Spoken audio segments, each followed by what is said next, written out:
What's up, guys? Welcome to your 75th Android tutorial for the new boss, and again with me, Travis. What we're going to do in this tutorial is basically do some simple animation to get that ball kind of shooting in the direction that we want. And obviously, if you guys have done Java programming before or any kind of game programming, you're probably going to look at this tutorial and the next one and be like, what is he doing? It is because what I am going to do is probably terrible programming, but I'm trying to teach you guys the concepts and what you guys need to learn for this. Obviously, I'm probably going to create some kind of a game development series on my channel at my Bring Back, so you guys can subscribe and look forward to that. But you know, for this new Boston series that I'm doing, probably won't get too much into the animation. I just kind of want to show you what's up. So first thing we're going to do is we're going to create some more floats. We're going to call one dx and dy for change in x and change in y direction. And then we're also going to create one called animate x and animate y. And then we're also going to create one more called scaled x and scaled y. So a lot of variables there. And now let's set them all up to be equal to 0 at the beginning. So we're just going to say dy equals dx equals dy equals. So what I did is just clip the video, save some time, but basically I just said dx equals dy equals ana x, ana y, scaled x, scaled y, and they all are equal to 0. It's kind of setting them all equal to 0 to start with, which is good. So now what we're going to do is we're basically going to go into our our up motion event right here and set up our changes, or dx and our dy. So our dx is going to be the change in the x direction. So what we're going to say is our final x minus our starting x, and that'll give us the change in the x direction. And then we're also going to say dy is equal to our final y and our minus our starting y. And let's say our screen's 400 or 800 pixels by 800 pixels. Basically, this change in x could be up to 800, up to quite a few pixels, like 1,000 or something like that. I don't know the math exactly, but so we don't want it to be that big. So what we're going to do is we're going to kind of scale it down.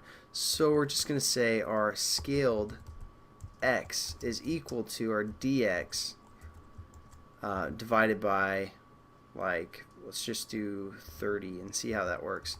Then we're also going to say our scaled y is equal to our dy divided by 30.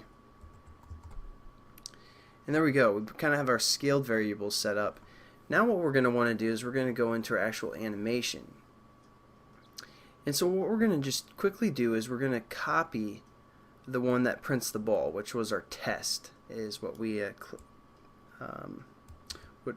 defined there. So we're going to copy that and we're going to paste it when our finals don't equal anything. So we're going to paste that above our x, or actually let's do it below our x, or a plus symbol there. And there we go. Now we're going to print a ball, again just centered. Everything is pretty much the same as how we printed it here, but now it's just going to print when it's finalized. And what we're going to say is we're going to say minus now our ana x, which is going to be our scale. Did we set that up yet? No. Okay. Basically, this is going to be our animated x, how much it's going to change each time in each direction. So we'll get to what that actually is set to here in a second, but we're also going to set this equal to ani y. And now we just need to set up these variables. And as you can see right now, this is equal to 0 because that's what we set it up to be on create. So after it runs through here, we're going to change it a little bit after this if statement, and we're going to change that value. And so what we're going to say is we're going to say ani x equals ani x plus our scaled x. So again, our scaled x is equal to our displacement in the x direction divided by 30. So would be, you know, that, and then it's gonna, every time it loops through, it's gonna add more to this X direction, which is gonna affect, you know, where we paint on our canvas for a bitmap.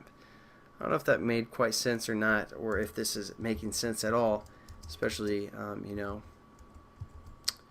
probably isn't, but hopefully you guys kind of are picking up on some stuff, especially the new programmers. This is kind of how you do the animation. Not necessarily, generally you'd want to have some kind of framework that handles all your animations for you, but like I said, I just wanted to show you guys a quick animation. So we aren't quite done. Let's just run it and see what it looks like. Obviously there's going to be quite a few things that we still need to do, and we'll finish up in the next tutorial, but we kind of got the basics down. Very basic stuff. So we're going to click, and we're going to like let go here, and there we go. Our ball shoots off in that direction. Obviously we still have this printed ball, so we're going to get rid of that, and let's try again. That time it's not shooting. What's going on? Those are kind of the errors that we're going to fix in the next tutorial. So I'll catch you guys then, and have a good one.